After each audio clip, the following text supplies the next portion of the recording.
My name is Lindsay Sinclair, and I am 27 years old. I never thought that one family dinner could break my heart and change my whole life. It all happened at the Lee Family Barbecue Restaurant in Memphis. That place was built by my grandma, who worked harder than anyone I've ever known. She started it with her hands, her heart, and her dream. Before I continue, share your story in the comments. Hit the like button and subscribe. Our family gathered there that night to remember Grandma. Everyone came, my mom, dad, sister, cousins, and some family friends. The restaurant was filled with people and food, but something didn't feel right. The air felt tight and heavy, like a storm was about to come. I sat at the big wooden table, looking at Grandma's old photo on the wall. She was smiling in it, her apron covered with barbecue sauce, her arms open like she was about to hug someone. Then my dad stood up, holding his glass high. His eyes looked cold, colder than I had ever seen them. He didn't smile. He looked straight at me and said, "You will not get anything, Marlo. Not even $1. The whole room went quiet. His words were like a knife cutting through the air. My mom nodded beside him, her lips curling into a small, sharp smile. She added, "Your sister will be the next heir." My sister Celine sat across the table. She looked at me and smirked. That's a kind of smile people give when they want to hurt you. Her eyes said, "I win." I froze. The fork in my hand started shaking. They weren't just talking about money or the restaurant. They were talking about erasing me, about pushing me out of Grandma's legacy, the dream I loved more than anything. I had spent years in that kitchen, helping Grandma, learning her recipes, and dreaming of running the restaurant one day. I wanted to keep her dream alive, but now it felt like they were throwing me away, like I never mattered. Celine leaned forward, her voice full of teasing. "Guess you're not family enough," she said. Those words hurt more than anything. I wanted to shout. I wanted to tell them that Grandma had taught me everything, how to cook, how to care, how to be strong. But my throat felt tight. No words came out. People around us started whispering. I could hear their quiet voices, feel their eyes on me. They looked at me like I didn't belong. Then, 15 minutes later, a knock came at the door. Everyone turned to look. A man stepped inside. He wore a dark suit and had a serious face. In his hand, he held a white envelope. He looked around the room and then walked toward me. He leaned close and whispered, "It's time to tell them who you really are." My heart started pounding. What did he mean? What secret was he talking about? What did Grandma hide from everyone? If you've ever felt like your family turned against you, you'll understand how I felt right then. Small, scared, and confused. But to really understand, I need to take you back to where it all began, to Grandma's kitchen, where the smell of barbecue filled the air and her laughter made everyone feel at home. When I close my eyes, I can still see Grandma standing by her old barbecue smoker. Her hands moved slowly and carefully as she brushed sauce over the ribs. "Low and slow, Marlo," she always said. "That's how you make them fall off the bone." She would smile at me, her face glowing in the light from the smoker.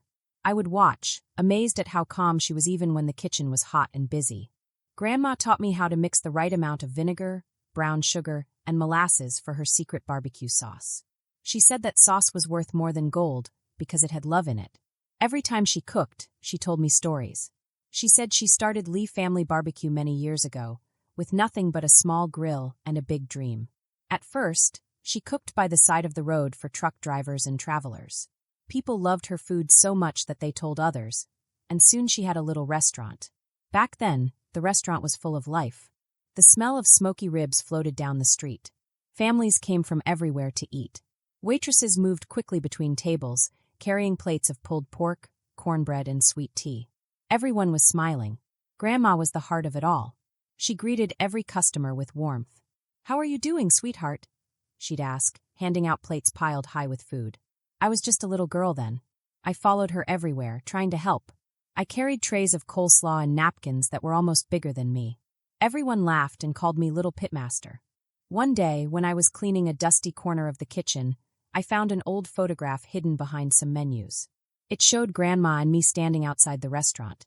She had her arm around me, her apron messy with sauce, and I was holding a small spatula, pretending to be her helper.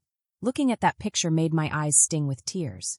I remembered how proud she was when I cooked a batch of ribs all by myself. "That's my girl," she said that day. "You've got barbecue in your soul." Grandma always told me, "People come for the food, but they stay because they trust you. Always be honest, always be kind." She believed that food wasn't just food, it was love, truth, and family. We spent many nights cleaning the kitchen together after everyone went home. She'd wipe sweat from her forehead and say, "This place isn't just a restaurant, Marlo. It's our family's legacy." I believed her.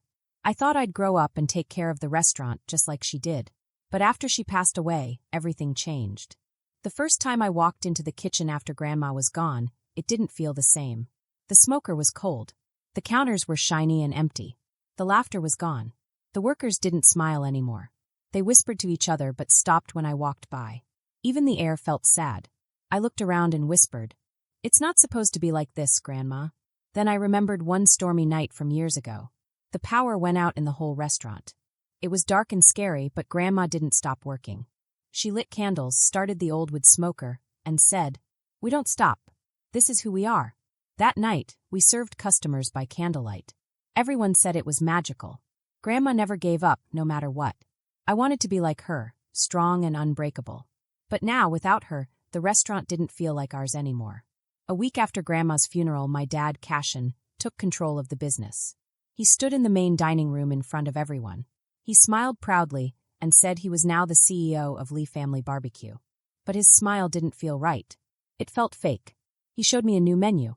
The ribs were now pre-cooked frozen meat from a big company. The secret sauce Grandma made was gone, replaced with a thick, syrupy one that tasted like something from a bottle. He said the restaurant needed to be modern and efficient. The walls that used to have pictures of Grandma with happy customers were bare now. In their place were big posters of fancy food that didn't look like barbecue at all. It hurts to look at. When I walked into the kitchen, I expected to hear laughter and smell ribs cooking. Instead, it was quiet. Workers looked at me but didn't speak. A waitress I'd known since I was a kid wouldn't even meet my eyes. I felt like a stranger in my own home. Then Celine, my sister, came walking in wearing a shiny new blazer. She had been made manager. She looked around like she owned the place.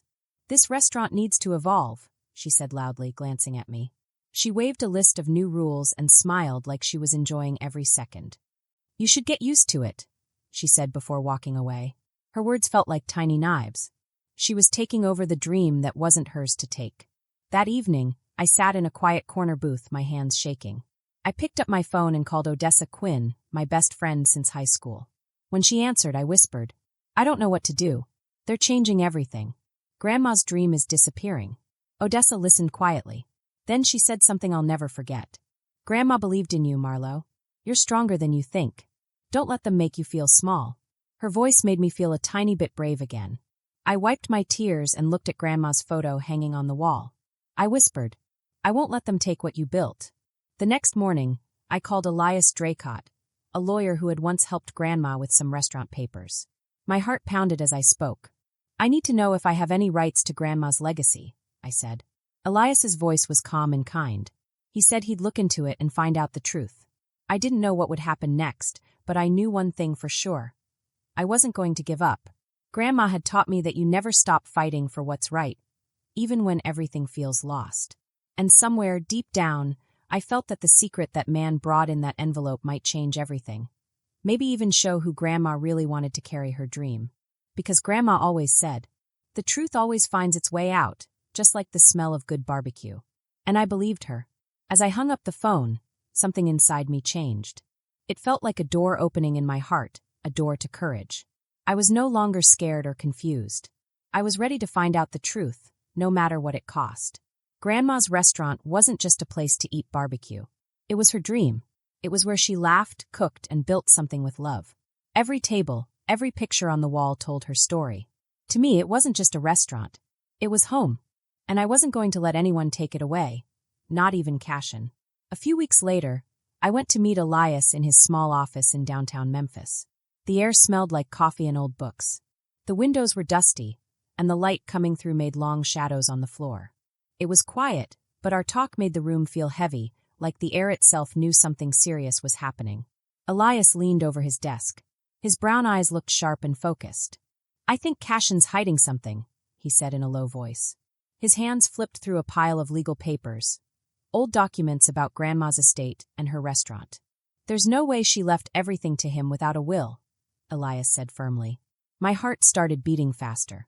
For years, I had believed Grandma wanted me to carry on her legacy, to run her restaurants with love, just the way she taught me. But now I wasn't so sure. If there was a will, and Cashin hid it, that meant he was stealing Grandma's dream. Elias pointed to a name written on one of the papers. "Look here," he said. "Thaddeus Crow. He's a lawyer who used to work with your dad years ago." Elias looked up at me, his eyes narrowing. "This man's been too quiet," he said. "If there is a will, Thaddeus might know where it is." The thought of someone hiding Grandma's true wishes made me angry. My face got hot. But instead of scaring me, it made me want to dig deeper. Elias pulled more files from a folder labeled Lee Family Barbecue. These were the company's official papers, things Grandma had signed long ago. We spread them across his desk. At first, the papers just looked like lines and numbers. But as Elias read them, his face changed. "This isn't right," he muttered. "What is it?" I asked. "Cashin changed the restaurant's rules just a few weeks after your grandma died," Elias said, pointing at a paragraph. "He took away the rules she made to protect the local restaurants. The ones that said each branch had to be run by family members, by people like you." He circled a sentence in red pen. "Now he's given himself full control. He can sell, rebrand, or change the restaurants however he wants. And worse, this new version of the rules wasn't approved by the board. That's illegal." I stared at the papers, my hands shaking. Grandma had spent her whole life building this restaurant with kindness and hard work. She cared about the people, the food, and the family behind it. And Cashin was treating it like a toy he could take apart. I wanted to storm into his office and shout, "How could you?" But Elias stopped me. "Not yet," he said softly. "We need proof first. Something solid." That night, I walked out of the restaurant. The parking lot was quiet and dark. Streetlights glowed in puddles left by the rain. Then my phone buzzed. The number on the screen was unknown. I answered. A deep, scratchy voice hissed through the line. "Stop digging," the voice said, "or you'll regret it." My heart stopped. Before I could speak, the line went dead. I stood frozen, my phone still in my hand. The Memphis skyline twinkled in the distance, but everything felt blurry. Someone knew I was asking questions. Someone didn't want me to keep going. But instead of scaring me away, the threat made me stronger.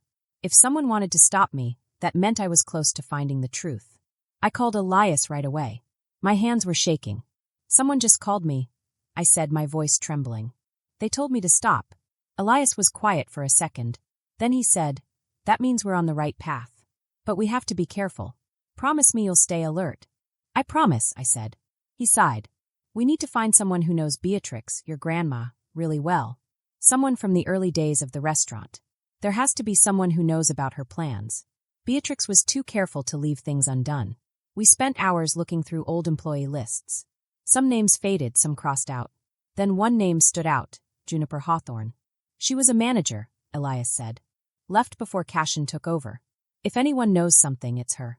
My heart lifted a little. Maybe Juniper could help us. But deep down I was scared. The more we learned, the more dangerous things felt. That night I couldn't sleep. I lay in bed, staring at the ceiling, thinking about Grandma. I saw her in my mind, standing in the kitchen, her apron tied tight, humming softly as she stirred a pot of sauce. She always said, "Good food comes from the heart, not the wallet." She'd smile and say, "Promise me you'll take care of this place one day." Now that promise felt heavier than ever. I thought about Cashin, his cold eyes, his fake smiles, the way he snapped at workers. I had seen him yell at waiters just for tiny mistakes. He liked power. He liked being in charge. Why was he so afraid of the truth? If Grandma left a will for me, why would he hide it? The next week, on a rainy evening, I met Juniper Hawthorne at a small diner in Memphis. The diner was half empty. The rain pattered softly on the windows, and a jukebox in the corner played a slow song. Juniper was older now, with gray streaks in her hair. She sat across from me, both hands wrapped around her coffee cup. Steam rose between us. When I told her who I was, her eyes softened. "Beatrix's grandchild," she said with a smile. "I remember you running around the restaurant with flour on your face." We both laughed a little. Then her face turned serious. "She always said you were the one she trusted most," Juniper said quietly. "She said you understood what the restaurant stood for: family, love, and hard work." Her words made my eyes sting. I missed Grandma more than ever. For weeks I had been chasing papers and clues, but this, hearing someone talk about Grandma's trust, it made me feel seen again. Then Juniper said something that made me sit up. "There was a man Beatrix talked about sometimes," she said slowly. "Someone she trusted with important things. She said he would make sure everything was done right if anything happened to her. But she never said his name. Do you think he was a lawyer? I asked quickly. Juniper frowned, thinking hard. Maybe, she said. She didn't say much. But I could tell she trusted him completely. I wanted to know more, but Juniper couldn't remember anything else. Still, it gave me a new clue, another piece of the puzzle. Back at home, I opened a box of old restaurant records that a kind employee had let me borrow. Inside were faded receipts, business letters, and printed emails from the early days of Lee Family BBQ's growth. One email caught my eye. It was from Cashin to Thaddeus Crow, sent just days after Grandma's death. The message was short. We need to keep this under wraps.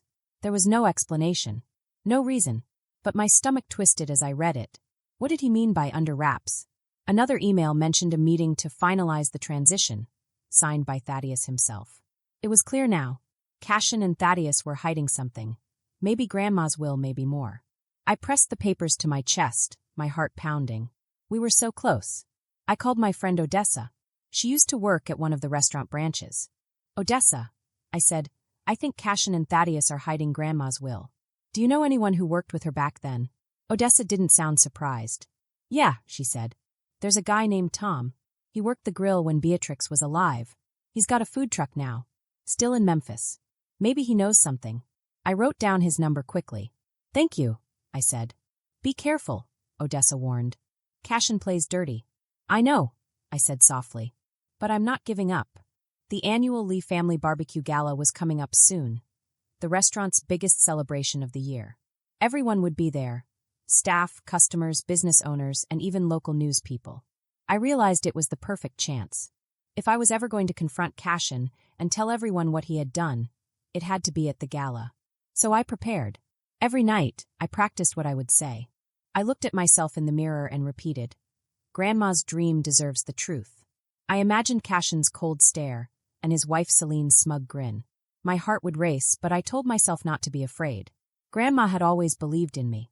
She once told me, courage doesn't mean you're not scared. It means you do what's right, even when you are. That memory gave me strength. 1 week later, the night of the gala arrived. The grand dining hall of Lee Family Barbecue was glowing with golden lights. The smell of smoked ribs filled the air. People laughed and clinked glasses, celebrating the restaurant's long history. But my heart was pounding. I stood near the back, watching the crowd. There was Cashin, smiling and shaking hands. His fancy suit couldn't hide the lies underneath. I took a deep breath. I wasn't here just as a guest. I was here to fight for Grandma, for the truth, for the family, and for the dream she built with her bare hands. As I stepped forward, I saw Mom and Dad across the room. They didn't know what was coming. I'd practiced this moment for days. My voice would shake, maybe my knees too, but I was ready. Tonight, I was going to speak the truth, for Grandma, for our family, and for the restaurant that carried her name.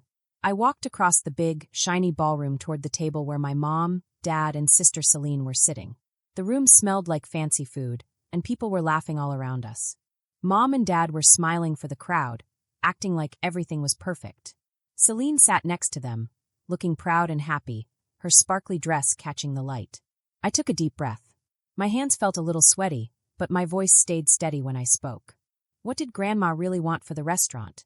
I asked. Dad stopped with his glass in midair. His eyes narrowed like he was looking at something he didn't like. You won't get anything, he said, his voice sharp as a knife. Not even $1. His words were cold, and the people at nearby tables went silent. Mom leaned forward slowly, her face hard and serious. Your sister will be the next heir, she said. She nodded toward Celine. Celine smiled a mean little smile, the kind that wasn't friendly at all. She lifted her glass like she was toasting her own victory. To me, she said softly, smirking. The room suddenly felt smaller and colder. My chest hurt like a knot was twisting tighter and tighter inside me. I wanted to shout that it wasn't fair, but before I could say a word, someone new appeared. A tall man in a dark suit walked up to our table. His face was calm, but his eyes looked serious. He stopped right beside me. My name is Gideon Frost, he said, his voice quiet but strong. He handed me a sealed white envelope. It's time to tell them who you really are, he whispered so only I could hear. His eyes met mine, and I could feel the truth in them. My fingers shook as I tore open the envelope. Inside was a folded piece of paper. My heart skipped a beat when I saw the handwriting. It was Grandma's. Everyone around us went still, watching. I stood up from the table, holding the letter high so everyone could see it. "This is from Grandma Beatrix," I said, my voice louder than I expected. "It says that I, Marlo Sinclair, am the rightful heir to Lee Family Barbecue." The crowd gasped. People whispered to each other. I saw surprise, shock, and curiosity in their faces. I began to read the letter out loud. Grandma's words filled the air. She wrote that she wanted me to lead the restaurant.